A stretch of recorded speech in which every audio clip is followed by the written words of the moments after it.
Media on record ہے کہ ہم نے اپنے تدفین میں تمام جتنے بھی ساتھیوں کی تدفین ہوئی ہے وہ تمام لوگوں نے دیکھی ہے، اور اسی طرح سے اس شہر کے اندر معصوم و بے گناہ افراد جو ہیں وہ لقمہ اجل بن رہے ہیں اس دہشت گردی کا۔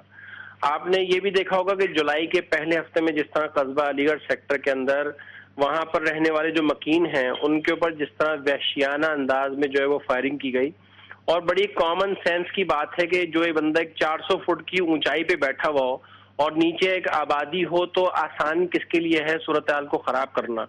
تو وہ تمام تر صورتحال ہوئی، اور 5 دن تک اس شہر کے اندر جو ہے یہاں بربریت کا وہ بازار جو ہے وہ گرم ہوا ہے کہ لوگوں نے اپنی آنکھوں سے اس کو دیکھا ہے، اور صورتحال جو ہے وہ خراب ہوتے رہی، اور 5 دن تک تقریباً 100 سے زائد جب لوگ جاں بحق ہو گئے تو اس کے بعد جو ہے وہ پولیس بھی آ گئی، اور پھر رینجرز وہاں پہنچی، اور رینجرز نے پہنچ کے جو ہے وہ علاقے کی صورتحال کو جو کنٹرول کیا ہے۔ جبکہ یہی اقدام اگر موجودہ صوبائی حکومت جس کے پاس بنیادی طور پر لا اینڈ آرڈر کی ذمہ داری ہے اس کو اگر کنٹرول کر لیتے تو شاید یہ 100 جانیں جو ہیں وہ بچ جاتی۔ اسی طرح سے پرسوں ملیر کے واقعے میں جس میں لوگ اپنے گھروں پہ سوئے ہوئے تھے، 7 بجے یہ شب خون جو ہے وہ مارا گیا ہے، اور گھروں میں گھس کر لوگوں کے سروں پر جو ہے وہ فائر کیے ہیں۔ یہ مطلب آن ریکارڈ باتیں کر رہا ہوں، جو چیز نہیں دیکھی ہو شاید وہ میں بات نہیں بتاؤں گا، یہ وہ تمام چیزیں جو میڈیا نے اپنی آنکھوں سے خود دیکھی ہیں اور چیزیں نظر آئی ہیں، اور لوگوں کو جو ہے وہ تشدد کا وہاں نشانہ بنایا ہے۔ اخبارات جو ہیں وہ چیخ کے بتا رہے ہیں کہ کون لوگ جو ہیں موجود ہیں، ان کے پاس سوفسٹیکیٹڈ ویپنز تھے، ان کے پاس بڑی بڑی گاڑیاں تھیں، CG 125 جیسی موٹر سائیکلیں جن پہ تمام وہ کرائمز کی وارداتیں جو ہیں وہ کنڈکٹ ہوتی ہیں، وہ تمام چیزیں وہاں موجود تھیں، اور لوگ آئے اور بربریت کا مظاہرہ کرتے رہے، اور 4 گھنٹے تک وہاں پر بلا اشتعال جو ہے وہ فائرنگ ہوتی رہی علاقوں کے اندر، ملیر کے اندر، مختلف علاقوں کے اندر، اور وہاں پر کوئی وہاں پر جو قانون نافذ کرنے والے ادارے ہیں ان کا کہیں وہاں پر جو ہے وہ نام و نشان جو ہے وہ موجود نہیں تھا، اور صورتحال کو جو ہے وہ خراب کی جاتی رہی۔ اور جب تقریباً کوئی 15 کے قریب جب وہاں پر جو ہے لوگ جو ہیں وہ شہید ہو گئے، جاں بحق ہو گئے، اس کے بعد جو ہے وہ پولیس بھی آ گئی، پھر لا انفورسمنٹ ایجنسیز بھی آ گئی، اور صورتحال کو جو ہے وہ کنٹرول کر لی۔ ابھی کمی کہاں ہے واسع جلیل صاحب، آپ فرمائیے گا، کیونکہ آپ تمام سٹیک ہولڈرز ہیں، پیپلز پارٹی ہے، آپ کی جماعت ہے، ANP ہے، کمی کہاں پہ ہے کہ کیوں کر قانون نافذ کرنے والے ادارے جو ہیں وہ بے سر و پاں ہیں وہاں پر؟ دیکھیں جاوید صاحب، بات یہ ہے کہ جس طرح میں نے شروع میں بھی کہا کہ اگر آپ کے پاس سنسیئر ایفرٹس ہوں اور سنسیئرٹی کے ساتھ جو کوئی کام کیا جائے تو یہ اس کے مطلوبہ نتائج جو ہیں وہ دنیا بھی دیکھتی ہے، اور یہ ایک قدرتی طور پہ ایک عمل بھی ہوتا ہے۔ مگر اس طرح کی کوئی چیز بھی جو ہے بالخصوص اس مہینے کے اندر اس شہر کراچی کے اندر لوگوں نے نہیں دیکھی ہے، اور یہاں پر جو ہے وہ قتل و بازار کا جو ہے وہ ایک بازار جو ہے وہ گرم ہوا ہے، ایک ڈیزائن اسٹریٹجی کے تحت جو وہ چیزوں کو خراب کیا جا رہا ہے۔ یہاں کے سابق صوبائی وزیر اعلیٰ جو انٹیریئر منسٹر رہ چکے ہیں، ان کی اشتعال انگیز تقریر ہمارے پاس آن ریکارڈ موجود ہے۔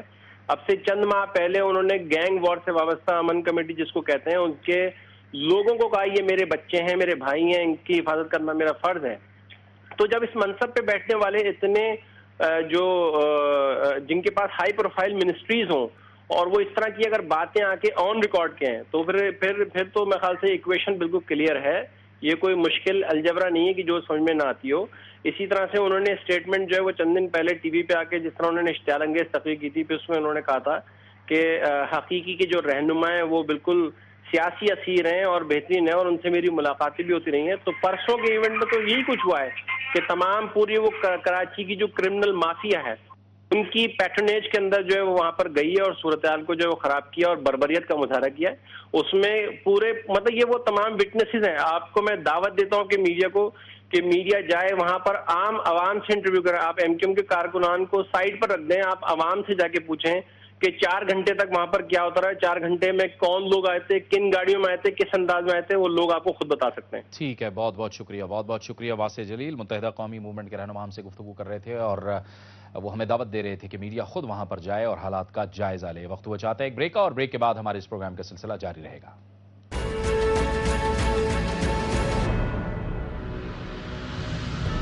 پروگرام نیوز واچ میں ناظرین ایک بار پھر آپ کو خوش آمدید کہتے ہیں۔ آج کئی اہم اجلاس ہوئے صدر آصف علی زرداری کی زیر صدارت کراچی میں، اور ایک اجلاس میں یہ اہم ترین فیصلہ کیا گیا ہے کہ اب